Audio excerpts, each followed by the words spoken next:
All right, here we go. Element Madness is approaching soon.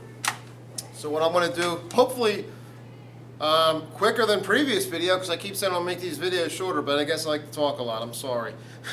I think I did one of the videos, I think I beat my time by like 10 seconds or something like that. I don't know. But anyway, I'm already wasting time already. I'm sorry. Here we go. So, we're going to have Element Madness next week, next Friday. And it's pretty fun. It's a tradition here. And again, the reason why we do it, I know it's one thing to memorize Na is sodium or whatever else, but it's the first step of a long process. Some of these classes are already talking about, we're dissecting the periodic table, we're using the terms ionization energy. We're talking about Coulombic attraction with the nuclear charge, the amount of protons in the nucleus, how they attract electrons, and how does that determine the size and the reactivity of an atom. Excuse me. So again, we're trying to look at trends. We're continuing to work on writing well, restating questions, answering the question properly, using the proper vocabulary, using math formulas when necessary, or using a mathematical trend. So again, not just memorizing elements and symbols, we're also dissecting the periodic table to truly understand why the elements are arranged the way they are. Because again, to succeed in high school honors chemistry, or in regular chemistry for that matter, or AP chemistry for that matter, you have to know the periodic table well, okay? But one of the steps is knowing elements and symbols. It's actually a small step. Again, as I said before, knowing these now sets the tone for later in the year when we write down compounds, covalent compounds and ionic compounds.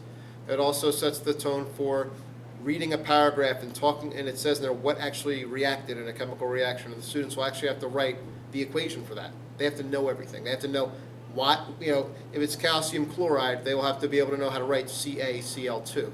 Like, they're going to have knowledge of all this. And then, and then if there's a chemical reaction with something, they then not just have to balance an equation, they're eventually going to have to predict what gets produced given what you see.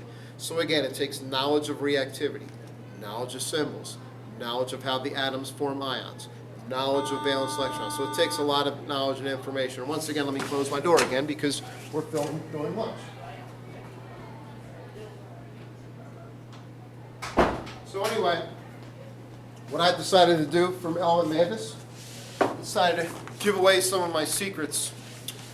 And if there's anybody at any other school watching this, seriously, you're lucky. All right. I mean, this is usually for my kids, but I guess I'll put these over the internet for you guys, for anybody that needs help, because I know some other schools are watching this now too.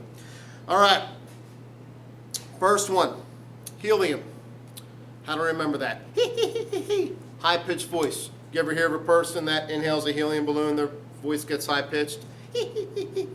There's the noise for that, so you can remember that.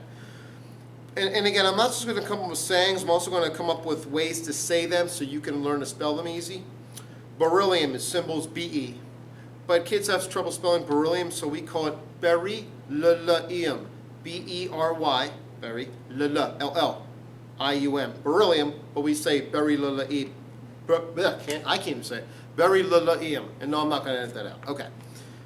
Carbon is C, and I thought of this one this year. Shout out to Sesame Street. C is for carbon, it's good enough for me. C is for carbon, it's good enough for me. Oh, carbon, carbon, carbon starts with C. Now, why is carbon good for me? Organic compounds. Mostly anything that's organic is made of carbon. Living, carbon, so it's good for me. O, oxygen, again, when you breathe in, you open your mouth. That's a corny one, but whatever, it's helped some kids. Neon is N-E. I tell the kids, neon, neon, neon. That was terrible, but whatever, kids remember. Here's a classic one. Oh, by the way, all you former students watching this, isn't this bringing back great memories? Sodium, Na. So again, you want to reduce the amount of sodium in your diet. It's not good for you. Too much sodium is not good for you. High blood pressure. So we have a song. Na na na na, na na na na. Hey, hey, hey. Goodbye, sodium. Na na na. How do you spell na na? N-A. There you go. That's how I spell na na na. N-A. So remember that. Aluminum, aluminum, A-L. Potassium is K. My first name is Karosh, so KP. I don't know. That's my initials. I like potassium. I don't know. That's a corny one too. All right, here's a troublemaker. Two of them. MN and MG. Okay. Kids always mix up manganese and magnesium. So manganese is MN. So I want you to think, oh man, instead of oh man, manganese. Oh man, MN, manganese. It's not MG, it's magnesium. Do you understand what I'm saying? Or you can say magnesium, but it's MAGNESIUM. Oh man, manganese. Okay, don't mess those up. Copper. See you later, punk. I'm out of here. The coppers are coming. See you later. CU is copper. Gallium. Okay, this one's a shout out to students who just graduated this past year. One of them's at James Madison. One of them went to that school upstate that has a football team that plays weak opponents, frankly, and they have an inflated record. And it's not Pitt, by the way. It's the other big school in the state. She's there, but it's a good academic school. I will give you credit. They had a song for gallium. It goes like this: ga ga gallium, ga ga gallium, ga gallium, ga ga gallium, ga gallium, ga gallium, ga gallium, ga gallium, ga gallium, ga gallium, ga gallium, ga gallium. GA, gallium. And again, the one that's at James Madison, another great school down, I think it's down near Roanoke, right off I-81 in Virginia. You used to take little notes in class with this little notebook, this little list pad thing, still hanging on the ceiling up there. It's a tradition, still up there. Okay, so if you're watching this, it's still up there. Okay, bromine, bromine. Also, bromine is Br. We used to have a student named Bryce. He the funniest was, he talked like this. He'd say, "Hey, Mr. Garcia, Bryce, I know you're watching. Hi, Bryce." But anyway, we had this saying, Bryce is a bro of mine. B-R-O-M-I-N-E, bro of mine. B-R, Bryce. There you go, Bryce. Actually, B-R is bromine, but Bryce, I just gave you a shout out. I'm not saying your last name, but it's a long last name. You're a good kid.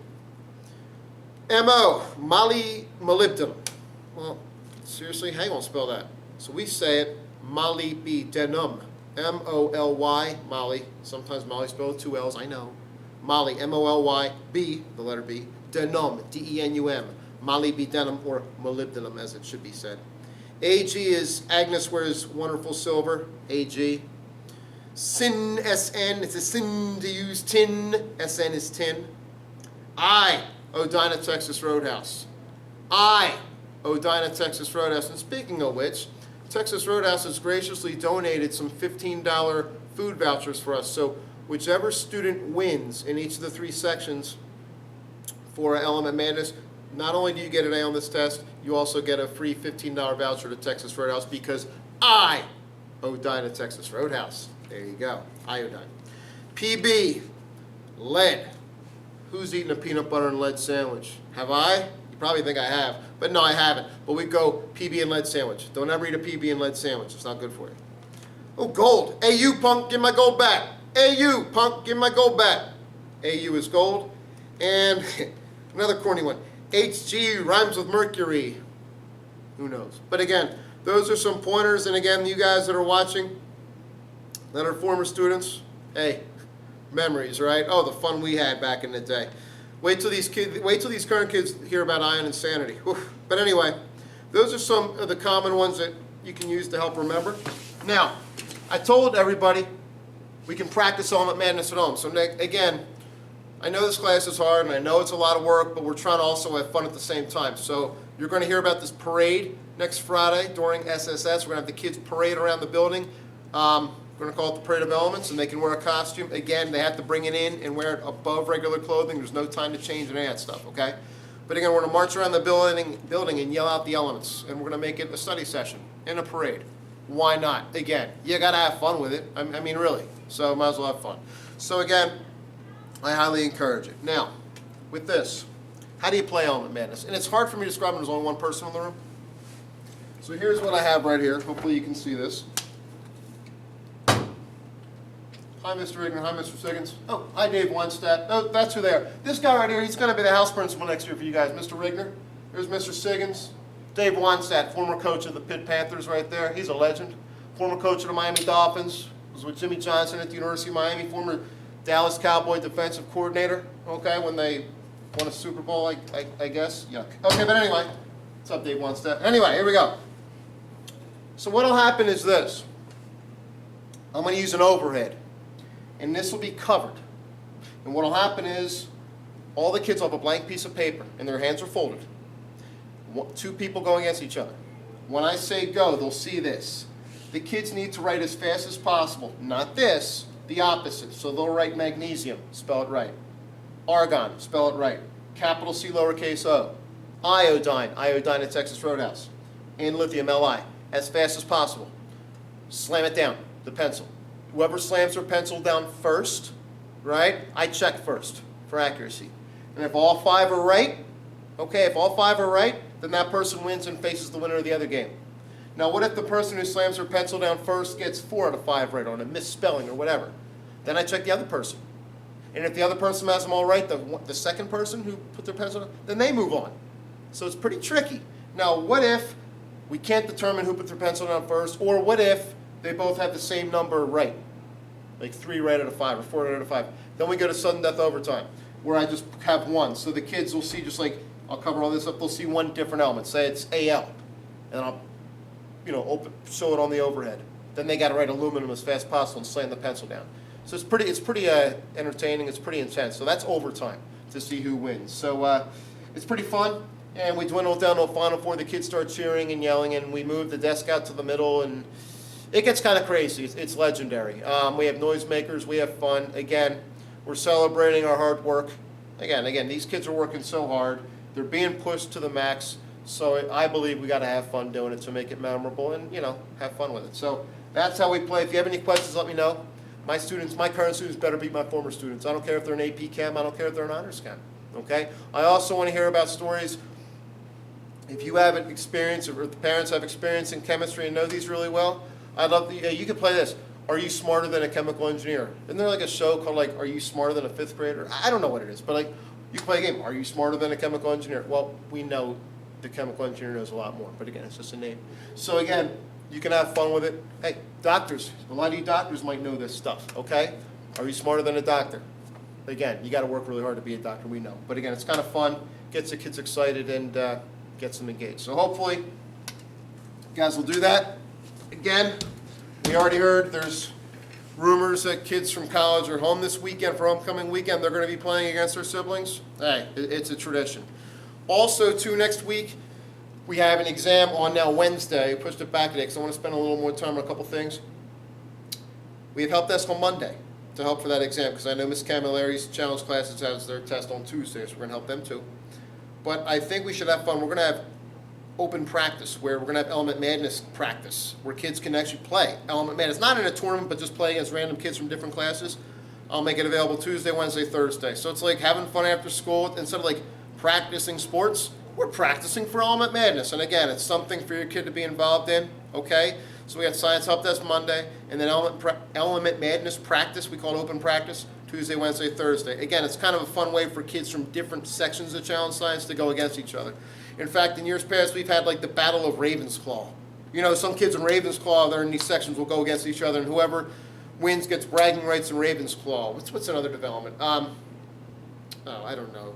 The Abbey Downs. We've had Abbey Downs battles. We've had what's a Rivercrest? Well, that's a good time. I think one kid wanted to hang a flag out of his window. Element Madness champion of Rivercrest. Who knows, man? I don't know. You guys get crazy with this, but hey, why not? It's fun. So that's what we're going to do next week, and that's that. Hopefully, we're less than 17 or 18 minutes. Who knows? All right. Hopefully, this helps, and there you go. That's it. Any questions? Feel free to email me. All right. Thank you. All right. Bye-bye.